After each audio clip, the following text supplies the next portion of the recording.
how are you? Hi, hello, and how are you? How are you today? Welcome to Preschool Storytime with Librarian Jeannie. That's me, Librarian Jeannie. Now, all you adults out there, please sing along when we sing our welcome song one more time. It helps your children remember the words and remember the tune. The more they do these things, the more they get used to it and they enjoy it. So, welcome again. Hi, hello, and how are you? How are you? How are you? Hi, hello, and how are you? How are you today? I'm pretty good. As you can see, I'm getting ready for Halloween.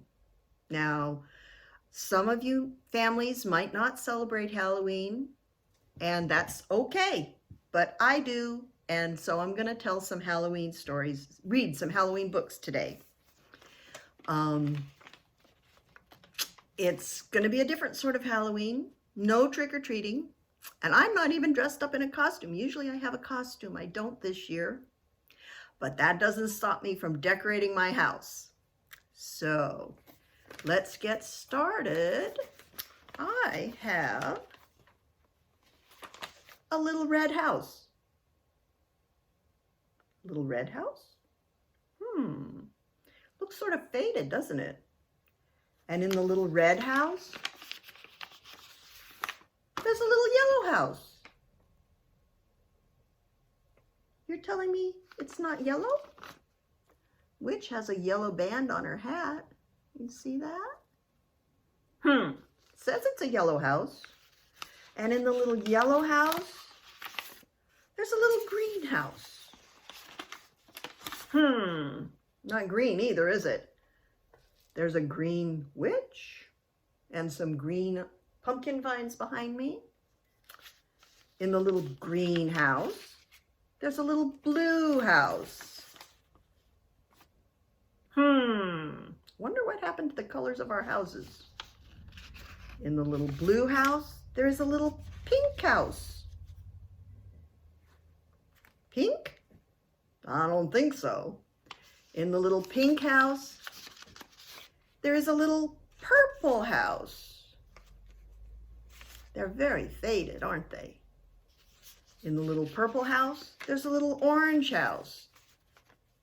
Well, there's an orange pumpkin. Well, last but not least, in the little orange house, there's a little white house. That one really is white. Let's see what's in the little white house. Boo! I think the ghosts got into my houses and changed them all to white. What do you think? You think that's possible? I don't know. Well, since it is Halloween, or almost Halloween, I'm going to read one of my very favorite books about monsters. It's called Frank Was a Monster Who Wanted to Dance, written and illustrated by Keith Graves and published by Chronicle Books and used with their permission. Look at Frank.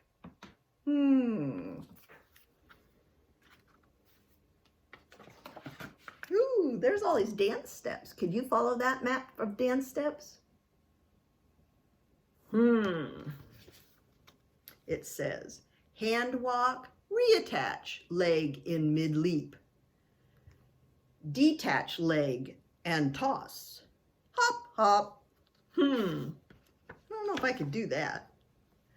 Frank was a monster who wanted to dance. And this book is dedicated for Max and Emma, audacious dancers in their own right. That means they really like to dance. And they don't mind doing it in front of people. Frank was a monster who wanted to dance. I know I could boogie if they just gave me a chance.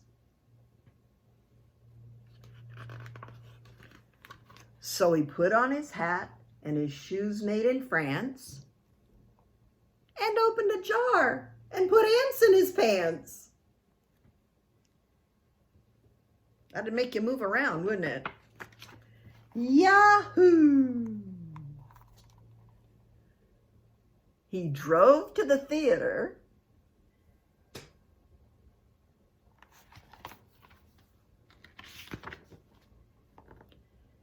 and jumped on stage.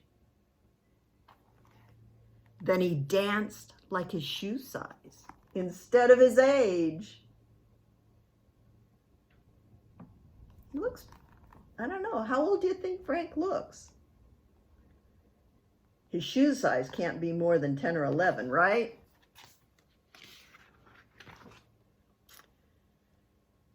Frank shook his shoulders and strutted his stuff. The audience screamed. They couldn't get enough. And Frank says, check this out. And they say, bravo, fab, wow, buffo. I think they really like Frank's dance.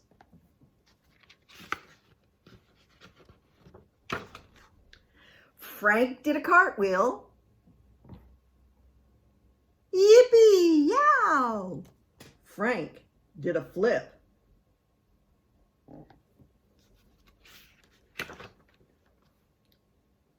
Suddenly, his head began to unzip. Oh no, look, there's a zipper on his head. Uh-oh. Out flopped his brain. Yuck, eek, eek, which plopped on the floor.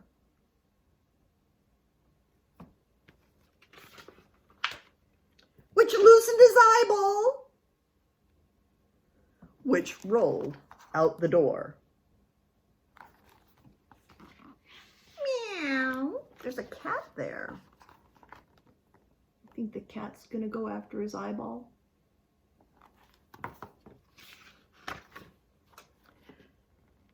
And after his arm fell out of his sleeve, oops,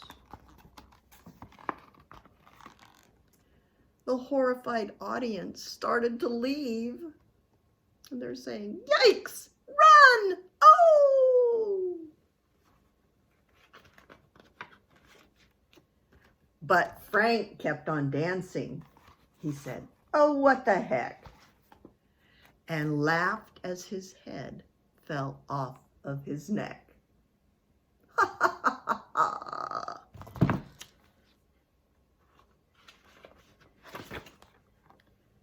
He said to himself with a one-eyed glance, I might be a monster, but man, I can dance.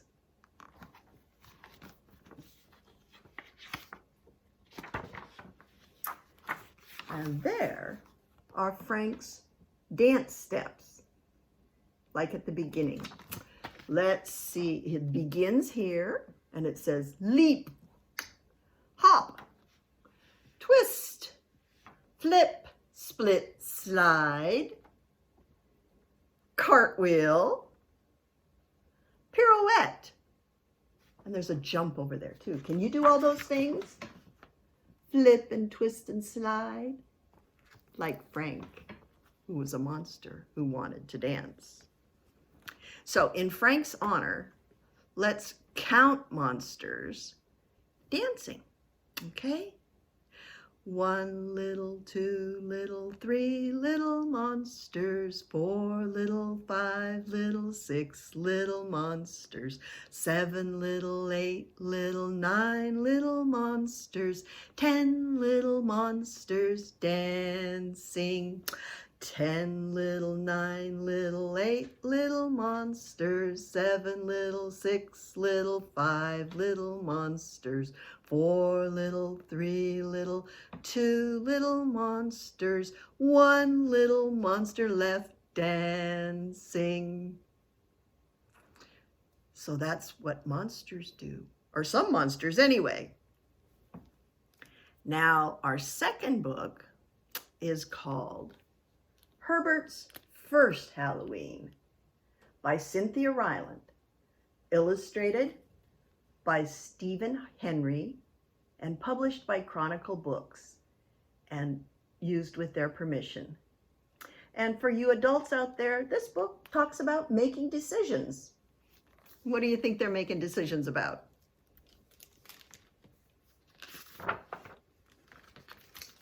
Herbert's First Halloween. Look, he's decorating, like I did. He's decorating in his window.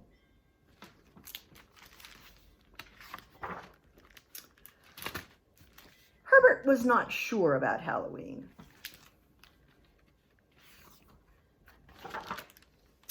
Herbert's father loved Halloween.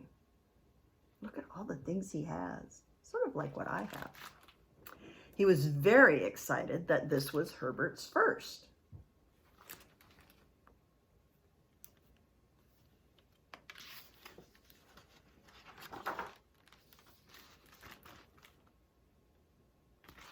Herbert's father showed him an old photograph when he was a little boy on Halloween. Look at that. You might ask your parents what they were like and what they did for Halloween. It was hard for Herbert to know if it was actually him under that cowboy hat. That's when I was 3. 3, Herbert's father said. Herbert was not sure.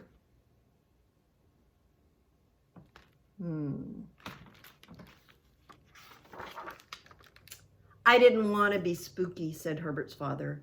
I wanted to be a cowboy. Looks like he might still want to be a cowboy. Can I be a cowboy? Asked Herbert. Yes, you can, said Herbert's father. Can I be a tiger? Asked Herbert. Yes, said his father. Herbert's father measured Herbert from head to toe. There's some more measurements. He measured him for ears. He measured him for a tail. He measured him for paws with claws.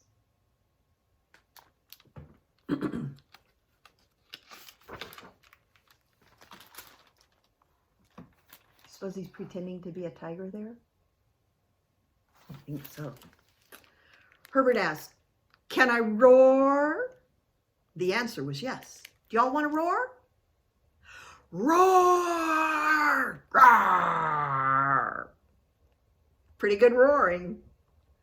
Herbert would roar on Halloween. He practiced in his closet. You think there's an echo in his closet? Maybe there is. Maybe that makes it sound scarier. Herbert's father carved a pumpkin. He gave it a big smile because the pumpkin was happy to be at Herbert's house. They named it Jack and put it on the porch.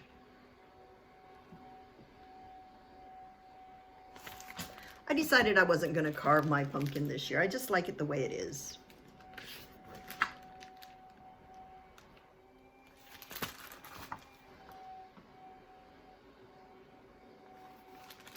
Herbert's father told Herbert about the candy. On Halloween, it's everywhere, said Herbert's father. Everywhere? Said Herbert. You will need a bucket, said Herbert's father. A bucket? Said Herbert. A big one, said Herbert's father while sewing up a very fine tiger tail. See, there's the tiger tail right there.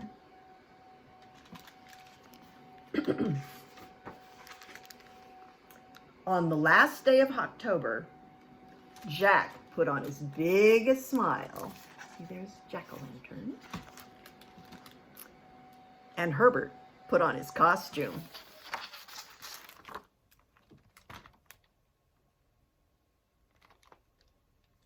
First the ears, and then the tail, then the paws with claws.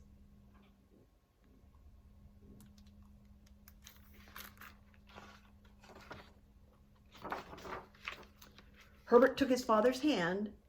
"I am ready," said Herbert. And because he'd been practicing, Herbert gave a very fine roar. Let's roar again. Roar! I can't hear you. Roar again. Roar! As they walked from house to house, Herbert saw other children in costumes.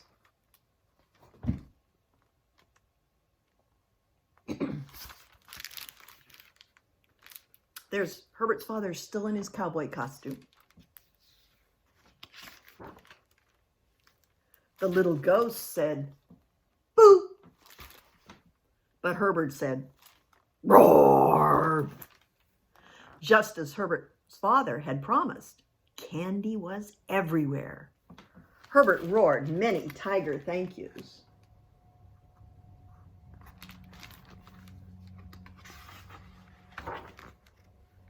Then it was time to go home. "You were a very good tiger," said Herbert's father.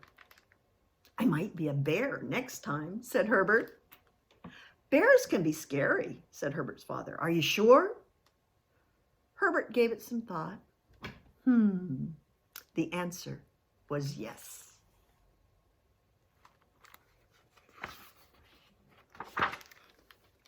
He was sure. And there he is, counting all his Halloween candy. The end. So that's the end of our Halloween story time. We can sing our goodbye song. We're going to sing it a little bit differently because we're going to dance instead of clapping and stomping. Okay?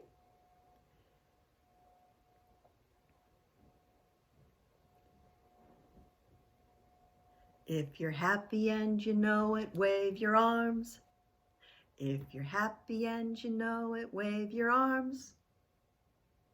If you're happy and you know it, and you really want to show it, if you're happy and you know it, wave your arms. If you're happy and you know it, dance around. If you're happy and you know it, dance around.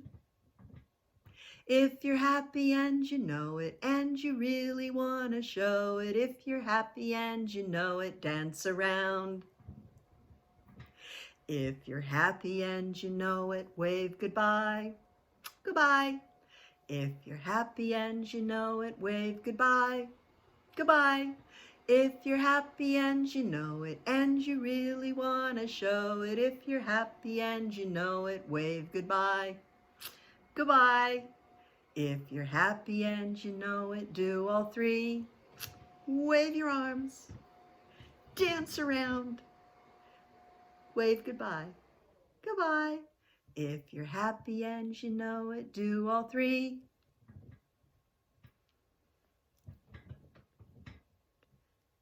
Goodbye. If you're happy and you know it, and you really want to show it, if you're happy and you know it, do all three. Wave your arms. Dance around. Wave goodbye. Goodbye. See you next time for Preschool Storytime with Librarian Jeanne. And in the meantime, don't forget to go to our website, www.santacruzpl.org, and you can sign up for story times and other programs that are coming your way, especially on tomorrow, Friday, October 30th. There'll be a special Halloween story time with Librarian Jackie. You'll have to sign up for it, but there's still room. And on Mondays, there is Tales to Tales, where you can read to a dog. You still have to sign up for that one too. And on Friday mornings, there's Story Time with Mel. Again, you have to sign up for those, but you can go to our website and do that. Stop the presses. I just found out there's been a change of schedule for Tales to Tales. It will follow immediately after Storytime with Mel on Friday mornings. You can sign up for both of them by going to www.santacruzpl.org and then sign up. Hope you have a lot of fun reading or telling a story or singing a song to a dog at Tales to Tales. Bye-bye. See you next time. Bye-bye.